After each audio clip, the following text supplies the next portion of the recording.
ஜனநாயகன் படத்தை வந்து எதிர்ப்பு தெரிவிச்சு போஸ்டர்லாம் கிழிச்சிட்டு இருக்காங்க. சாம்ராஜ்னு ஒரு நகர்ல வந்து ஒரு தியேட்டர்லயே படமே ஓடல. அந்த அளவுக்கு வந்து முற்றுகையிட்டு போராட்டம் பண்ணிட்டு இருக்காங்க. அவர் ஒரு பக்கம் வர வேணாம், இப்போதைக்கு சூழ்நிலை சரியில்லை, போராட்டம் நடந்துட்டு இருக்கின்ற மாதிரி சொல்றாங்க. கர்நாடகத்தினுடைய முதல்வர் வர வேண்டாம் என்று சொல்லுகிற இடத்திற்கு வந்திருக்கிறார்கள் என்றால் பயம் வந்திருக்கிறது. அவர்கள் ஆட்சி செய்ய முடியாது. மதிப்பிற்குரிய எல்லை காத்த போர்மரவர் வீரப்பனார் இன்றைக்கும் உயிரோடு இருந்திருந்தால் மேகதாது என்கிற ஒரு பேரே வந்திருக்குமா? இதுவரை கட்டலை, அடிக்கோடு அந்த சிந்தனையே வந்திருக்காதுன்னு சொல்லவா? இல்ல, அன்புமணி ராமதாஸ் சொல்றாரு, விஜயவாடல அங்க போயிட்டு பேசினா கூட ஒரு சொட்டு தண்ணி கூட வாங்கி தர முடியாது, எதுக்கு இந்த வெற்றி விளம்பரம் அப்படின்ற மாதிரி சொல்றாரு. அன்புமணிக்கெல்லாம் நாங்கள் பதில் சொல்றோம். இன்னைக்கும் வந்து தமிழ்நாட்டில் வந்து சாதி ஆணவ படுகொலை நடக்குதுன்னா அதுக்கு பாமக தான் காரணம். குற்றச்சாட்டு வைக்கிறேன்னா ஆட்சி முடியும் போது லஞ்சமே இருக்காதுங்க, அதை பற்றி யோசிங்க. ஆமாம், 5 வருஷம் முடியல, தூய்மையான இடமா இருக்கும் தமிழ்நாடு. அதை நீங்கள் யோசிக்கவே மாட்டேங்கிறீங்களே, எல்லாம் எதிர்வாதமாகவே பேசுகிறீங்க. இந்த சீமானை போல இருக்கிறீங்க நீங்கள்லாம். எப்படி இதெல்லாம் கட்டிங், கரப்ஷன், குட்டிங், புட்டிங் எல்லாத்துக்கும் எதை வேணாலும் செய்வார் அந்த மாதிரி இல்லை யோசிக்கிறீங்க. சம்மந்தமே இல்லாமல் சார் சீமானை இருக்கிறீங்க. இல்லை நான் என்ன கேட்குறேன், கருணாநிதி சிலையுமே மெரினா பீச்சில் இருக்குது, அவர் இது வரைக்கும் எதிர்ப்பு தெரிவிச்சு தான் இருக்காரு. என்ன எதிர்ப்பு தெரிவிச்சாரு? 8 ஏக்கர் வந்து அங்கே மெரினாவில் வந்து அடக்கம் பண்ணியிருக்கீங்க. சரி, காமராஜர் ஏன் சிலை இல்லைன்னு சரி ஓமந்தூராரில் இருக்குது, திருச்சி பேருந்து நிலையம். நீங்கள் என்னன்னா அவர் தோத்து போயிட்டாரு, அவர் 8%, 4% போன ஒரு கட்சி மேலே நீங்கள் குற்றச்சாட்டு வைக்கிறீங்க. நீங்கள் ஆட்சிக்கு வந்திருக்கீங்களே, தைரியம் தான் நீங்கள் கலைஞர் கூப்பிட்டு போகணும். இல்லை உங்களால முடியுமா? இல்லை தாவேக்காவால முடியுமா சார்? விஜயால முடியுமா? இப்போ பாருங்க, இந்த கலைஞருக்கு செலவைக்குன்னு சொன்னவர் தானே சார் விஜய். கலைஞர் அவர்களுக்கு ஒரு செலவு வைக்கணும்னு நான் ரொம்ப ஆசைப்படுறேன். இல்லை கொள்கையில் உள்ள திமுக என்ன கொள்கை இருக்குன்னு சொல்லுங்க, தாவேக்கு என்ன கொள்கை இருக்கு? ஏன் இல்லை என்ன கொள்கை இருக்கு சொல்ல? பிறப்புக்கும் எல்லா கொள்கையா சார்? கொள்கை தத்துவம் இல்லை சார், அது திருக்குறள் சார். அது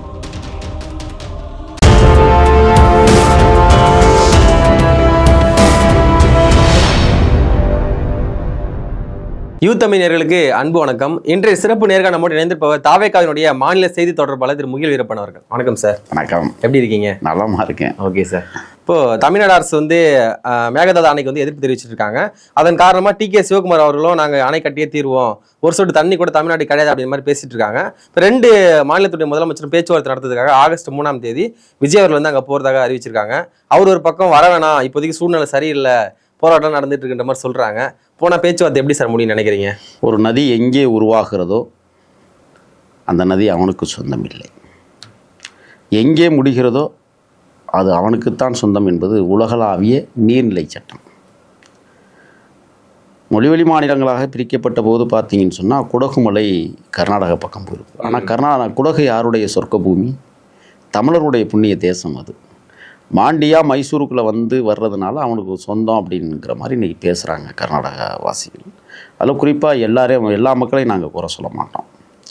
அங்கே ஒரு சில தற்குறிகள் பண்ணுகிற வேலை தான் இவ்வளவுக்கு காரணம். நான் கேட்குறேன், மதிப்பிற்குரிய ஐயா நடிகர் ராஜ்குமாரை நாங்கள் காட்டுக்குள்ளே அழைச்சிட்டு வந்துடும்போது உங்கள் ரத்தம் கொதிச்சிச்சின்னு நாங்கள் காட்டுக்குள்ளே உட்காந்து பார்த்துக்கிட்டு தான் இருந்தோம். ஆனால் நீங்களும் இருந்தீங்க அந்த டைமில். பேச்சுவார்த்தையின் மூலமாக மட்டுமே அது ஒரு தீர்வுக்கு கொண்டு வந்தாங்க வெளியிட்ட. எடுத்துக்காட்டு, மகத்தான போர்மரவர் வீரப்பனார் அவர்களும் மாமனிதர் ராஜ்குமார் அவர்களும் இணைந்து பேசினாங்க ஒரு ஒளிப்பேலையில். நான் ஒன்றும் செஞ்சிட மாட்டேன், உங்கள் நடிகர் உங்களுக்கு வருவார் அப்படின்னு உத்தரவாதம் கொடுத்தாரு. அதே மாதிரி ஒப்படைச்சார். அதே மாதிரி ராஜ்குமார் அவர்களும் நான் நாட்டில் வாழ்ந்ததை விட காட்டில் நல்லா வாழ்ந்துக்கிட்டு இருக்கிறேன்னு ஒரு ஒளிப்பேலையை கொடுத்து விட்டாங்க. ஏன் நான் இதை நினைவுபடுத்த பார்க்குறேன்னா, வாட்டாள் நாகராஜ் என்கிற அயோக்கியத்தனமான பொறுக்கித்தனமான ஒரு நபர் தான் இப்போ கர்நாடகத்தில் உட்காந்துக்கிட்டு தூண்டி விட்டுக்கிட்டு இப்போ இன்றைக்கி அதை பாரதிய ஜனதா கையில் எடுக்குது. பாரதிய ஜனதாவுக்கு என்ன நிலைப்பாடுன்னு நான் சொல்லிடுறேன். தமிழ்நாட்டில் பருப்பு வேகாது, கவுன்சிலர் கூட இங்கே வேலை இல்லை, தனியாக நின்னா. எம்எல்ஏ இருக்காங்க, ஒரு எம்எல்ஏ இருக்காங்க, அது கூட்டு சேர்ந்தில் வந்தாங்க. தனியாக நின்னா கவுன்சிலர் கூட இங்கே செய்ய முடியாது. ஆனால் கர்நாடகத்தில் ஆட்சி அமைக்கிற பவர் உருவாக்கி வச்சுருக்காங்க. அப்போ அவங்க என்ன பண்ணுவாங்க, இந்த அரசியலை கையில் எடுத்தால் தான் பாரதிய ஜனதாவை தக்க வைத்துக் கொள்ள முடியும் கர்நாடகாவில் என்பதற்காகவே இதை வந்து இப்போ அங்கே பாஜக அரசு கையில் எடுத்திருக்கிறது. பாஜக கட்சி இன்றைக்கி கையில் எடுத்திருக்கு. தமிழ்நாட்டில் பாஜக எங்கே இருக்கா இல்லையா? காவிரி இருக்கிறாங்களா? ஏதாவது பேசியிருக்காங்களா? பெருசான எதுவுமே ஏன் பேசலை?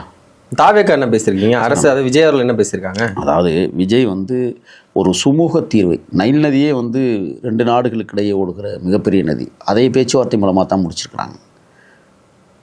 பிரம்மபுத்திரா நதி நீங்கள் எடுத்துக்காட்டு நிறைய சொல்லலாம். சிந்து நதி இமயமலையில் தோன்றி பாகிஸ்தானில் தான் போய் கரையுது. பேச்சுவார்த்தையின் மூலமாக எதிரும் புதிருமாக இருக்கக்கூடிய நாடுகள் கூட இணைந்து நதிநீர் பங்கீடுகளில் பேச்சுவார்த்தை நடத்தி தான் இன்றைக்கி அந்த செயலாக்க முறைகள் உருவாக்கப்பட்டிருக்கு. நான் என்ன கேட்குறேன்னா, தமிழனுடைய ரத்தமாக விளங்கக்கூடிய கர்நாடக தேசம் சமஸ்கிருதம் ஏதோ ஒரு மொழி திரிப்பால் கலப்பினத்தால் அவங்க இன்றைக்கி ஒரு இனமாக மாறி போய் நிற்கிறாங்க. இல்லைன்னா அவங்க எங்கேருந்து வந்தாங்க அப்படிங்கிற ஒரு கேள்வியெல்லாம் இருக்குது. அது பிறகு பேசிக்கலாம். ஆக இவர்கள் இன்னைக்கு ஒரு சில சமூக விரோத கும்பல் கர்நாடகாவில் இருந்து கொண்டு தமிழர்களுக்கு காவிரி நீரை பகிர்ந்தளிக்க கூடாது என்பது என்னை பொறுத்தவரை நான் போயிருக்கிறேன் எல்லா பகுதிக்கும். அணைகள் கட்டியே 1000 கனவு கண்ட அற்புத தலைவன் காமராஜரை நினைவுபடுத்தி பார்க்கிறோம். நாம் தமிழ்நாட்டில் எண்ணற்ற அணைகளை கட்டி உருவாக்கி தந்த மகத்தான தலைவன். அதற்கு பிறகு எந்த ஆட்சியாளர்களாவது இந்த 75 ஆண்டு காலத்தில் ஒரு அணை கட்டிய வரலாறு உண்டா? இல்லை. நான் ஒன்று சொல்கிறேன். மதிப்பிற்குரிய எல்லை காத்த பொறுமரவர் வீரப்பனார் இன்றைக்கும் உயிரோடு இருந்திருந்தால் மேகதாது என்கிற ஒரு பேரே வந்திருக்குமா? பயந்துருப்பாங்க, கட்டியிருக்க மாட்டாங்கன்னு சொல்கிறீங்களா? இதுவரை கட்டலை. அடிக்கோள் அந்த சிந்தனையே வந்திருக்காதுன்னு சொல்ல வரேன். கட்டணுன்ற எண்ணமே வந்திருக்காது. நான் மேகதாதுக்கு போயிருக்கிறோம். நான் பெரியவர் கூட இருக்கும்போது அந்த வழியாக தான் நாங்கள் கடந்து போவோம் சில இடங்களில். அது எப்படின்னா மிகப்பெரிய குடவு மாதிரி இருக்கும். 2 பக்கம் மலை குடவு மாதிரி இருக்கும். தண்ணி ஆர்வரித்து வருவதை நாங்கள் பார்த்துருக்குறோம்.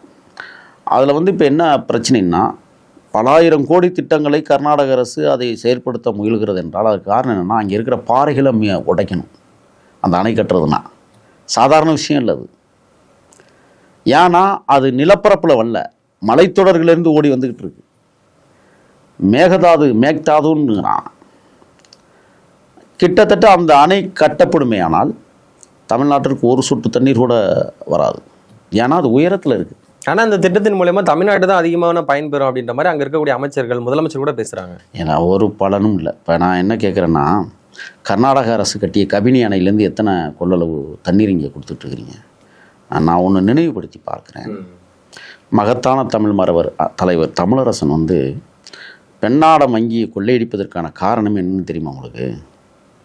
அங்கே இருக்கிற அணையை உடைக்கணுங்கிறதான். நான் காட்டுக்குள்ளே இருக்கும்போது அதை பற்றி நாங்கள் யோசித்தோம். வீரப்பனார் ஒரு தடவை சொன்னார். என்ன சொன்னார்னா, அந்த அணைகள்லாம் உடச்சிவிட்டா தமிழர்களுக்கு தண்ணீர் வரும், ஓகே, ஆனால் எண்ணற்ற விலங்குகள் செத்து போகும்ல, எண்ணற்ற மனிதர்கள் செத்துருவான்ல அப்படின்னு சொன்னார். அப்போ அந்தளவுக்கு கொள்ளளவு கொண்ட தண்ணீர் அங்கே இருக்குது. அப்போ தான் வீரப்பனார் சொன்னார், இந்த டவரை உடச்சி விட்ருவோமா? எதை? நெய்வேலியிலிருந்து செல்லுகிற மின்சார டவர் இருக்குல்ல, அது காட்டுக்குள்ளே தான் போயிட்டுருக்கு. மேற்கு தொடர்ச்சி மலை காடுகளில். கரெக்டாக இடத்த சொல்லவா? பவானி சாகர்லேருந்து அப்படியே தெங்குமராட்டா போகிற வழியில் பார்த்தீங்கன்னா அந்த டவர் போயிட்டுருக்கும். அப்போ நாங்கள் பள்ளத்தாக்கு பகுதியில் வாழ்ந்துக்கிட்டு இருக்கும்போது அவர் இதை சொல்கிறார். சொன்ன உடனே அடுத்த நிமிஷமே அவரே அதுக்கு பதில் சொல்கிறாரு. ஆனால் இதை அடித்து நொறுக்கிடலாம், டவரை உடச்சி விட்டுறலாம், மின்சாரம் போகாது, ஆனால் எண்ணற்ற நூற்றுக்கணக்கான உயிர்கள் இங்கே பலியாகும் காட்டுக்குள்ளே. அப்படி தாட்டி போகும்போது செத்துணும். இது யானையாக இருக்கட்டும், எதுவாக இருக்கட்டும், அந்த பாவத்தை நம்ம எங்கே கொண்டே பார்க்குறது? இதெல்லாம் பேசியிருக்கிறோம் நாங்கள். ஆக இன்றைக்கி மேகதாது பிரச்சனையில் கர்நாடகத்தினுடைய முதல்வர் வர வேண்டாம் என்று சொல்லுகிற இடத்திற்கு வந்திருக்கிறார்கள் என்றால் பயம் வந்திருக்கிறது. அவர்கள் ஆட்சி செய்ய முடியாது. அது பயன்ற மாதிரி நீங்கள் சொல்கிறீங்க. ஆனால் அவங்க என்ன சொல்கிறாங்கன்னா, ஏற்கனவே கர்நாடகாவில் ஜனநாயகன் படத்தை எதிர்ப்பு தெரிவித்து போஸ்டர்லாம் கிழிச்சிட்டு இருக்காங்க. சாம்ராஜ்னு ஒரு நகரில் ஒரு தேட்டர்லேயே படமே ஓடலை. அந்த அளவுக்கு முற்றுகையிட்டு போராட்டம் பண்ணிட்டு இருக்காங்க. அப்படி இருக்கும்போது முதலமைச்சர் வந்தால் அவருக்கு ஏதாச்சும் அசம்பாதம் ஏற்பட்டுரும், அவர் முன்னாடி கூச்சல் போடுவார், 2 மாநிலத்துக்கு இடையில பிரச்சனை வந்துருமோன்னு அப்படி நினைக்கிறாங்களா? இல்லை, சாம்ராஜ் நகருங்கிறது ஒன்றும் பெரிய பகுதி அல்ல, அது தமிழர்களுடைய பூமி தான். அது உங்களுக்கு தெரியாதுன்னு நான் நினைக்கிறேன். கொள்ளைகாலம்லாம் அந்த சாம்ராஜ் நகர் மாவட்டத்தினுடைய பகுதிகள் தான். ராமபுரா அப்படிங்கிறதும் கொள்ளைகாலம். தமிழ்நாட்டிலேயே ஜனநாயகன் படம் ஓடலை இல்லை எடுத்துக்கலாமா? அப்படின்லாம் இல்லை. அங்கே இந்த கன்னட அமைப்புகள், ஒரு சில அமைப்புகள் ஊடுருவல், எப்படி சிங்கள பேரினவாத அரசு தமிழீழத்துக்குள்ளே புகுந்திருக்கோ அதே மாதிரி தமிழர்களுக்குள்ளே இப்போ கர்நாடக பேரினவாத சில பொறுக்கித்தனமானவர்கள் உள்ளே ஊடுருவி இருக்கிறாங்க. அவங்க வெளிப்படுத்துகிற பாடு தான் இது. இல்லை, அவங்கள பொறுக்கிங்கிறீங்க, தற்கொலைங்கிறீங்க. இப்போ உங்களையும் அவங்க தற்கொலைன்னு அப்படியெல்லாம் சொல்ல முடியாது. நாங்கள் இப்போ காவிரி நதிநீர் பிரச்சனை தமிழ்நாட்டில் இதுவரை ஒரு சின்ன பிரச்சனை வந்திருக்கா? ஏதாவது நம்ம ஆர்ப்பாட்டம் நடத்தியிருக்கிறோமா? தண்ணி கொடுன்னு கேட்டிருக்கிறோமா? சட்ட ரீதியாக என்ன செய்யணுமோ அதை தமிழ்நாடு அரசு செய்யணும்னு துடிக்கிறோம். இப்போ நம்மளுடைய தாவேக்கா அரசோ அல்லது தலைவர் அல்லது முதலமைச்சர் அண்ணன் விஜய் அவர்கள் இதை பேச்சுவார்த்தையின் மூலமாக பேசி தீர்த்து ஒரு முடிவுக்கு கொண்டு வர 100 ஆண்டு கால பிரச்சனை இது. இல்ல அன்புமணி ராமதாஸ் சொல்றாரு விஜயவர்ல அங்க போயிட்டு பேசினா கூட ஒரு சொட்டு தண்ணி கூட அதில் வாங்கி தர முடியாது, எதுக்கு இந்த வெற்று விளம்பரம் அப்படின்ற மாதிரி சொல்றாரு. அன்புமணிக்கெல்லாம் நாங்கள் பதில் சொல்றது இல்லைங்க. அவர் யார் முதல்ல? சார் ஒரு கட்சியோட தலைவர் இருக்கட்டும். இதுவரை அவர் நடத்திய போராட்டம் என்ன? மதுவிலக்கு எதிராக போராட்டம். என்ன நிறைய மதுக்கடை மூடுனதுக்கு அவங்க தான் காரணம். என்ன காரணம்? சாதியை தூண்டி விட்டது தான் காரணம். இன்றைக்கும் வந்து தமிழ்நாட்டில் வந்து சாதி ஆணவ படுகொலை நடக்குதுன்னா அதுக்கு பாமக தான் காரணம். குற்றச்சாட்டு வைக்கிறேன்னா அன்புமணிக்கு என்ன யோக்கியதை இருக்குன்னு நான் கேட்குறேன். ராமதாஸ் வந்து கட்சியை வழி நடத்தினார். இன்றைக்கி கைப்பற்றி வச்சுட்டு நீங்கள் இதை பேசுனா நாங்கள் கேட்டுருவோமா? நான் கேட்குறேன். தானே ஒப்படைச்சிட்டு போகிறாங்க. என்ன ஒப்படைக்கிறாரு? உங்கள் போலி நாடகங்கள், போலி கண்ணீர்லாம் எங்களுக்கு தெரியும். நாங்கள்லாம் எல்லாம் பார்த்துக்கிட்டு தான் இருக்கிறோம். ஒரு செய்தி உங்களுக்கு சொல்கிறேன். பேச்சுவார்த்தை இல்லாத தீர்வு எதுவும் ஆகாது. எங்கள் தலைவர் விஜய் இன்னைக்கு வந்து பேச்சுவார்த்தையின் மூலமாக ஒரு இடத்தை அடையணும்னு நோக்கி போறாருல. பேசவே மாட்டேங்கிறாருங்க. அங்க போய் என்னத்தை பேச போறாருன்னு கேள்வி எடுக்கிறாங்க சார். தமிழ்நாட்டில் நிறைய விஷயங்கள் பேச மாட்டாரு. இவர் அங்க கர்நாடகா போய் என்ன பேச போறாரு? என்ன பேசணுமா? யார் சொல்றா? அன்புமணி சொல்றாரா? எதிர்கட்சிகள் திமுகவா இருக்கட்டும், திமுகலாம் பதில் சொல்ல வேண்டிய அவசியம். யாருக்கு தான் சார் பதில் சொல்லுவீங்க? ஏங்க காசு வாங்கி ஓட்டு வாங்கி எதிர்கட்சியானவங்களுக்குலாம் நாங்கள் பதில் சொல்லணுமா? சொல்லுங்க. நீங்க காசே கொடுக்கல, எந்த இடத்துலயுமே காசு கொடுக்கல. நிறைய இடத்துல காசு கொடுத்துட்டீங்க. நம்ம சென்ட்ரல் கார்னர்ல கூட நம்ம அதை போட்டு காட்டி ஒரு சில இடத்துல தாவேக்காவும் காசு கொடுத்துருக்காங்க. ஒரு விஷயம் எல்லா இடத்துலயும் கொடுக்கலாம் கூட, ஒரு சில இடத்துல இல்ல. ஒரு விஷயம் நல்லா இருக்குங்க. தனிப்பட்ட ரீதியில அந்த வேட்பாளர் ஏதோ தோல்வி அடைஞ்சிருவோமோ, நான் ஒன்னே ஒன்று சொல்றேன். இது தலைமைக்கே தெரியாம செஞ்சிருக்கலாம் தப்பு. ஆனா அது தவறா இல்லையா? அதைத்தான் நாங்கள் சுட்டி காட்டுறோம். அப்போ திமுக செஞ்சது என்ன? இப்போ என் கட்சிக்காரன் தவறு செஞ்சால் நாங்கள் கட்சியை விட்டே நீக்கிறோம்ல. உங்களுக்கு தெரியும் தானே இப்போ எத்தனை பேரை நீக்கிருக்கிறோம்? இதுவரை 36 பேரை நீக்கிருக்கிறோம் கட்சியில், தெரியும்ல. அந்த அளவுக்கு குற்றவாளிகள்லாம் அதிகமாக இருக்காங்களா கட்சியில்? இல்லை அப்படி இல்லை. ஏதோ இதுக்கு முன்னாடி இருந்த ஆட்சியாளர்கள்லாம் சம்பாரிச்சாங்களே, நம்மளும் சம்பாதிக்கணும்னு ஒரு ஆசையில் வந்து பேசுனதுக்காகவே பிடிச்சி உள்ள வச்சிருக்கோம். அந்த ஆசையில் தான் நிறைய அதிமுகலேருந்து ஒரு கட்சிக்கு வராங்களா? அப்படியெல்லாம் கிடையாது. எல்லாருக்கும் தெரிஞ்சிருச்சு. தாவேக்காவுக்கு போனோம்னா நம்ம சம்பாதிக்க முடியாதுன்னு எல்லாருக்குமே தெரிஞ்சிருச்சு. அதனால தான் பாதி இருக்கும்போது எதுக்கு சார் வரப்போறாங்க அவங்க அதிமுக? சம்பாதிச்சு இல்லை. அதுக்கு என்ன காரணம்னா, தாவேக்கா இன்னைக்கு ஒரு நேர்மையான இயக்கம், தூய்மையான ஒரு தலைவனை அடைந்திருக்கிற இயக்கம். இனிமேல் ஆட்சிங்கிறது கிட்டத்தட்ட விஜய் உயிரோடு இருக்கிறவரை இல்லை, தாவேக்கா உயிரோடு இருக்கிறவரை தமிழ்நாட்டில் இன்னமே ஆட்சி நாங்கள் தான் அப்படிங்கிற முடிவு எடுத்துட்டாங்க. அதனால இப்போ என்னென்ன, ஒரு நல்லாட்சி நடப்பதற்கு துணையாக நிற்போம் என்று வருகிறார்கள். கடந்த ஆட்சியில் வந்து பாத்தீங்கன்னா பள்ளி கல்வித்துறை அமைச்சரா செங்கோட்டை இருந்தார்ல. அப்புறம் ராஜ்மோகன் இப்ப பள்ளி கல்வித்துறை அமைச்சர் சொல்றாரு கடந்த ஆட்சியில வந்து பள்ளிலாம் சரியில்லை, சரியான முறையில் வந்து செயல்படல அப்படின்ற மாதிரி. இப்ப கடந்த ஆட்சியில் உள்ளவங்க இப்ப எது சார் கட்சியில் சேர்த்துக்கிட்டு இருக்கீங்க? கடந்த ஆட்சியில் அமைச்சரா இருந்தவங்க, எம்எல்ஏ. ஒரு விஷயம், செங்கோட்டையனாரை பற்றி பேசும்போது நான் ஒரு விஷயத்த சொல்றேன். அன்னைக்கு ஜெயலலிதா அமைச்சரவையில் அவர் இருந்தார். ஆனால் எல்லாமே ஜெயலலிதா கட்டுப்பாட்டுக்குள்ள இருந்தது. செங்கோட்டையனா தானா வந்து வெளிப்படையா எதையும் செஞ்சு. சரி, ஜெயலலிதா வந்து கொள்ளடிக்க சொன்னாங்கன்னு பேர் சொல்லி அவங்க கொள்ளடிச்சா கூட தப்பு தானே? அப்படி செஞ்சவங்களை இன்னைக்கு எப்படி நீங்க புனிதராக்கி நீங்க? இல்ல நான் என்ன கேட்கிறேன்னா, செங்கோட்டையன் மீது இதுவரை எந்த வழக்கும் நிரூபிக்கப்படலை. அவர் குற்றவாளின்னு எந்த நீதிமன்றமாவது சொல்லியிருக்கா? சொல்லல. பண மோசடி வழக்கு இல்ல, வழக்கு போட்டு வாச்சாத்தி வன்கொடுமை இல்ல, அவர் இன்னமும் அவர் மேல ஒரு குற்றச்சாட்டு. வாச்சாத்தியில வந்து 3 துறை சம்பந்தப்பட்ட ஒரு விஷயம். அன்னைக்கு வனத்துறை அமைச்சர் வனத்துறை அங்க இருக்கக்கூடிய பெண்களை வந்து வனத்துறை அதிகாரிகளும் கற்பழிச்சிருக்காங்க. அதான் சொல்ல என்னை பேச விடுங்க. வனத்துறை, வருவாய்த்துறை, காவல்துறை 3 துறையும் சேர்ந்துருக்குதுல. அவ ஜெயலலிதா மேல ஏன் குற்றச்சாட்டு வைக்க மாட்டேங்கிறீங்க? அவங்க தானே காவல்துறையினுடைய தலைவர். ஜெயலலிதா மேலே குற்றச்சாட்டு இருக்கு. இல்ல என்ன குற்றம்? நீங்க வாச்சாத்தி சம்பவத்துல ஜெயலலிதா மீது இதுவரை ஏன் குற்றச்சாட்டு வைக்கல? சரி, வனத்துறை அமைச்சராக இருக்கிற செங்கோட்டையனை வந்து குற்றச்சாட்டு வைக்கிறீங்களா? வருவாய்த்துறை அமைச்சராக இருந்த எஸ்டி சோமத்திரம் மேலே ஏன் வந்து நீங்கள் வந்து குற்றச்சாட்டு வைக்கல? இதுக்கெல்லாம் பதில் என்ன இருக்குது? ஏன்னா சட்டமன்றத்தில் வந்து செங்கோட்டையனர் வந்து அதை மறைச்சு பேசியிருக்காங்க. அங்கே அந்த மாதிரி ஒரு அசம்பாதமும் நடக்கலன்னு, அதனால தான் இன்னும் அது வந்து அந்த காலச்சூழலில் அவர் பேசிட்டார். அதுக்காக ஒரு மனம் வருந்தியதை நான் என்கிட்டே சொல்லியிருக்கிறார். நான் வந்து வேற நெருக்கடியில் அதெல்லாம் சொல்ல வேண்டியது இருந்ததுன்னு சொல்லி அழுத்தம் கொடுத்தாங்களா? அழுத்தம் கொடுத்துருக்காங்க. அந்த விஷயத்தில் மிகப்பெரிய அழுத்தம் அமைச்சிருக்காங்க. கொடுத்த காரணத்தினால அப்படி ஒரு சம்பவம் நடந்திருக்காங்கிறது கூட இவர் தெரியாமல் பேட்டி கொடுக்கணுமா? அப்படி அவர் தெரியும். இப்படி குடுன்னு சொல்ல வச்சாங்க ஜெயலலிதா. அதான் நடந்ததுங்க. அது ஓப்பனா ஒரு டிக்ளேர் அந்த மாதிரி ஒரு நிலைமை வந்து தாவேக்கா அரசுல விஜய் அவர்கள் வந்து செய்ய மாட்டாருன்னு நீங்க சொல்றீங்க. ஏங்க இது வெளிப்படையான அரசுங்க. இந்த வெளிப்படையான அரசுல கூட நிறைய லஞ்சம் வாங்குறாங்க. நிறைய இடங்களை மிரட்டி வந்து ஆதாரத்தை கொடுங்க, உடனே என்ன செய்யணுமோ நடவடிக்கை எடுப்பாங்க. ஆதாரம் சமூக வலைதளம் வந்து இல்லை. நேற்று 10 ரூபா ஒருத்தன் மிரட்டி வாங்கினான், தெரியுமில்ல உங்களுக்கு? என்னாச்சு அவனுடைய நிலைமை? சஸ்பெண்ட் 6 அதிகாரிகள் 10 ரூபா வாங்கினதுக்கு. அப்ப நல்லதை நீங்க பாராட்டவே மாட்டீங்களா? லஞ்சம் கொஞ்சம் குறைஞ்சிருக்கு சார், அதை நானே சொல்றேன். நிறைய இடங்கள் வந்து எவ்வளவோ குறைஞ்சிருக்கு. 2 மாசத்துல எவ்வளவு? ஸ்டார்டிங் ஸ்டேஜ்ல தானே இப்படி இருக்காங்க. இந்த ஆட்சி முடிய வரைக்கும் இப்படி இருந்துச்சுன்னா கண்டிப்பா பாராட்டலாம். ஆட்சி முடியும் போது லஞ்சமே இருக்காதுங்க. அதை பத்தி யோசிங்க. ஆமா, 5 வருஷம் முடியல தூய்மையான இடமா இருக்கும் தமிழ்நாடு. அதை நீங்க யோசிக்கவே மாட்டேங்கிறீங்களே. எல்லாம் எதிர்வாதமாவே பேசுறீங்க. இந்த சீமான போல இருக்கிறீங்க நீங்க எல்லாம். எப்படி இதெல்லாம் கட்டிங், கரப்ஷன், குட்டிங், புட்டிங் எல்லாத்துக்கும் எதை வேணாலும் செய்வார் அந்த ஆளு. அந்த மாதிரிலாம் யோசிக்கிறீங்க. சம்பந்தமே இல்லாம எதுக்கு சார் சீமானை இருக்கிறீங்க? இல்லை நான் என்ன கேட்குறேன்னா, இப்போ பாருங்க பொது வேட்பாளர்னு ஒரு பட்டியலை வெளியிட்டாங்க. பொது வேட்பாளர்னு கட்சியும் சொல்லல, மத்த கட்சிகளும் சொல்லல, நீங்களே தானே சார் சொல்லிட்டு இருக்கீங்க. அவரே சீமானர் வந்து சொன்னாரா நான் பொது வேட்பாளர், என்ன திமுக அதிமுக பாஜக எல்லாம் அதானே என்ன முன்னிறுத்துறாங்கன்னு சொன்னாரா? அதுக்கு தாங்க இப்போ மீடியா போடுறாங்க சார், அவர் அபிஷியலா சொல்லணும். இல்லை அதுக்கு தான் நயினார் நாகேந்திரன் மாமான்ட்டாரா சார்? அரசியல் வேற, தனிப்பட்ட ரீதியான இது என்ன வேற. தனிப்பட்ட? மாமா மச்சான் சொல்ற தனிப்பட்ட ரீதியா இருக்குது. ஏங்க அரசியல் அவர் பாஜக ஒண்ணு கூட்டணி வைக்கல, மேடையில் தானங்க பேசுறாரு. எல்லாரும் இருக்கிற மேடையில மாமா நாகேந்திரன்னாரு. இதை காட்டி என்ன இருங்க. நான் ஒன்று சொல்லவா, சித்தப்பா யார் தெரியுமா சீமானுக்கு? யார் சார்? இந்த கேட்க எனக்கு தானே செய்கிறேன். அரசியல் ரீதியாக சித்தப்பான்னு தான் கூப்பிடுவார். புரியுதுங்களா இல்லையா? இல்ல இதுக்கும் இப்போ இன்டர்வியூக்கும் இல்லை நான் எதுக்காக சொல்ல வரேன்னா, இந்த உறவாடி கெடுக்கிறது இருக்குல்ல, அவரை போல எவராலும் வெல்ல முடியாது. என்ன உருவாடி கெடுக்குது? இந்த மாதிரி தான் மாமா மச்சான்னு சொல்லி அப்படியே உறவாடுறது. நீ என்ன ஒரு மேடையில் உட்காந்து நான் கேட்குறேன், அசிங்கம் இல்லை உங்களுக்கு? எதுக்கு சார் அவர் அசிங்கம் பண்ணோம்? இல்லை இதுக்கு முன்னாடி நீங்கள் பேனா சிலைக்கு எவ்வளோ வாக்கு சொன்னாரு, பேனா சிலை வச்சா நீங்க உடைப்பேன்னு சொன்னாரு. ஏன் கருணாநிதி சிலையை உடைக்கிறேன்னு சொல்லலாம் சார்? கருணாநிதி சிலையுமே மெரினா பீச்சில் இருக்குது, அவர் இது வரைக்கும் எதிர்ப்பு தெரிவிச்சு தான் இருக்காரு. என்ன எதிர்ப்பு தெரிவிச்சாரு? 8 ஏக்கர் வந்து அங்கே மெரினாவில் வந்து அடக்கம் பண்ணியிருக்கீங்க. சரி, காமராஜருக்கு ஏன் சிலை இல்லைன்னு சரி கேள்விப்பட்டு ஓமந்தூராரில் இருக்குது திருச்சி பேருந்து நிலையம். நீங்க என்னன்னா அவர் தோத்து போயிட்டாரு, அவர் 8% 4% போன ஒரு கட்சி மேல நீங்க குற்றச்சாட்டு வைக்கிறீங்க. நீங்க ஆட்சிக்கு வந்திருக்கீங்களே, தைரியம் தான் நீங்க கலைஞர் சிலை தூக்க பார்க்கும். இல்ல உங்களால முடியுமா? இல்ல தாவேக்காவால முடியுமா சார்? விஜயால முடியுமா? இப்ப பாருங்க, இந்த கலைஞருக்கு செலவு வைக்கணும்னு சொன்னவர் தானே சார் விஜயா? இல்ல கிளாம்பாக்கம் பேருந்து நிலையத்திலே பேர் மாற்றம் செய்யப்பட்டிருக்கு. தெரியுமா தெரியாதா? பேர் மாத்திட்டா போதும், அங்க ஒரு சிலையை உங்களால தூக்க முடியும்? தூக்கிடுவோம். என்னப்ப நீங்க சேலஞ்ச் பண்ணுங்க. விஜயோட ஆட்சியில இந்த 5 வருஷம் எடுத்துங்க, சிலையை தூக்குவோம். தமிழ்நாட்டிற்கு எவ்வளவு இடங்கள்ல சிலை இருக்கு?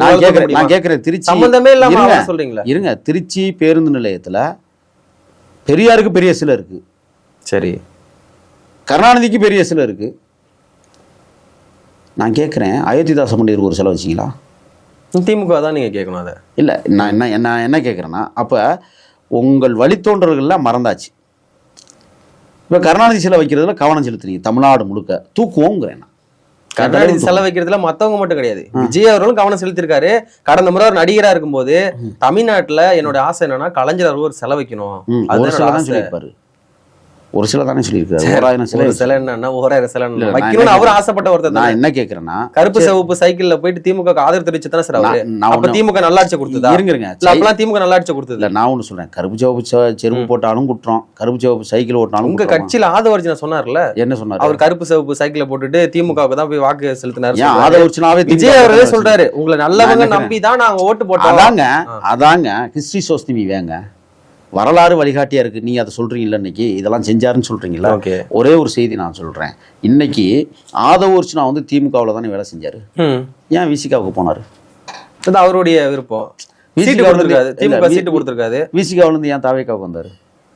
விசிகாவில இருந்து அந்த கட்சிக்கு முரணான விஷயங்கள்லாம் பேசிட்டு இருந்தாரு. ஒரு செய்தி கட்சி இடைநீக்கம் பண்ணாங்க. அதன் பிறகு தாவேக்காவுக்கு வந்தாரு. பொலிட்டிக்கலா என்னன்னா, ஒரு நல்ல இயக்கத்தை தேடி போவது என்பதே ஒரு ஞானம். ஏன் அப்பயும் திமுக வச்சுக்கலாம், வேற எங்கேயுமே இடம் கிடைக்காம ஒரு கட்சி அப்படியே வச்சுக்கலாம்ல. அப்ப இப்ப என் அப்பயும் திமுக, நானும் திமுக, நான் இன்னும் சிந்தனை பண்ணலைன்னு அர்த்தம். எங்க அப்பா அண்ணா திமுக, அதனால நானும் அண்ணா திமுக, நான் இன்னும் சிந்தனை பண்ணலைன்னு அர்த்தம். காலம் மாறும் சார். இன்னைக்கு எல்லாருமே தாவேக்கா பக்கம் இருக்காங்க, நாளைக்கு வேற கட்சிக்கு போக கூட வாய்ப்பு இருக்கு. இல்லன்னா தாவேக்கா வர கூட வாய்ப்பு இருக்கு. மாறும்ல, அது மாறும் தான். நான் என்ன சொல்றேன்னா, கொள்கையில உள்ள திமுக என்ன கொள்கை இருக்குன்னு சொல்லுங்க. தாவேக்கு என்ன கொள்கை இருக்கு? ஏன் இல்ல? என்ன கொள்கை இருக்கு? பிறப்புக்கும் எல்லா கொள்கையே சார். கொள்கை தத்துவம் இல்ல சார், அது திருக்குறள் சார். அது திருக்குறள் இருந்தாலும் அதனுடைய அர்த்தம் வேற என்ன சார் கொள்கை இருக்கு? அதனுடைய அர்த்தம் என்ன கொள்கையை எதிர்பார்த்து தாவேக்கு எல்லா கூட்டமும் வராங்க? என்ன கொள்கையை பார்த்து விஜய் அவர்கள் ஓட்டு போட்டாங்க சொல்லுங்க. நல்ல கேள்வி. பிறப்புக்கும் எல்லா உயிருக்கும் என்பது ஒரு வள்ளுவர் உடைய வரி. ஆனா அதுக்குள்ள அடங்கியிருக்கிற 1000 அர்த்தங்கள் இருக்கு. ஏன் வள்ளலார் சொன்ன வாடிய பயிரை கண்ட போதெல்லாம் இருங்க, வாடிய பயிரை கண்ட போதெல்லாம் மனம் ஆடியது அப்படின்னு வைக்கலாம் தானே? ஏன் பிறப்புக்கும் எல்லாருக்கும் எல்லாரையும் சமமா மதிக்கக்கூடிய ஒரு தத்துவ கோட்பாட்டோடு தமிழக வெற்றி கழகம் பயணிக்கும் சொல்றது. மதிக்கலன்னு சொல்றாங்க. எல்லா கட்சியில இருந்து வந்தவங்கள கூட கட்சியில இணைச்சிருக்கீங்களா தவிர அவங்களுக்கு சரியான பொறுப்பு கொடுக்கப்படல, அவங்களுக்கு சரியான மரியாதை கட்சியில கொடுக்கப்படலன்றாங்க. பிறப்புக்கும் எல்லாம் உயிர்கொண்டது வெறும் வார்த்தையில மட்டும் தான் இருக்குது, கட்சியில நடைமுறையில இல்ல. நேத்து கூட வந்தவர்களை உட்கார விருந்து கொடுத்து யாராருக்கு என்னென்ன பதவி என்பதை பேசி தீர்த்து, அதெல்லாம் அதிருப்தி வந்ததுக்கு அப்புறம் தானே சார் கொடுக்கும். அதிருப்தி எல்லாம் இல்லைங்க, வந்த உடனே உங்களுக்கு பதவி கொடுத்துருவாங்களா என்ன? அப்படி எந்த கட்சி கொடுக்காது. அப்புறம் நீங்க கம்யூனிஸ்ட் இயக்கத்துக்கு போனீங்கன்னா கொடுத்துருவாங்களா? செயல்பாடுகளை பார்ப்பாங்க, அதை பார்த்து அவங்களுடைய திறமைக்கு ஏற்ற மாதிரி தகுதிக்கு ஏற்ற மாதிரி. அவருக்கு 60 வயசு இருக்கும் போது மாவட்ட செயலாளராகவே ஆக முடியும். அது தெரியுமில்ல உங்களுக்கு. ஆனால் தாவேக்காவில் அப்படி இல்லை. உழைத்தவனுக்கும் உரிய மரியாதையை கொடுக்குற மாபெரும் மக்கள் சக்தி இயக்கம் தமிழக வெற்றி கழகம். அன்னைக்கு போஸ்ட் ஓட்டினா இன்றைக்கி மாவட்ட செயலாளர், அன்னைக்கு செலவழித்து தொண்டர்களை வந்து படம் பார்க்க வச்சான் இன்றைக்கி அமைச்சர்கள். சும்மா இல்லை, சாதாரண தியாகங்கள்லாம் அதெல்லாம் கிடையாது. அந்த காலத்தில் வந்து பல்வேறு எதிர்ப்புகளை தாண்டி தான் ஒவ்வொரு படமும் வெளியானது. அந்த நடிகர் நடித்தா அந்த படமும், இந்த நடிகர் நடித்தா இந்த படமும் ஒரே நேரத்தில் வெளியாகும்போது எவ்வளோ பிரச்சனை வரும் தெரியுமா?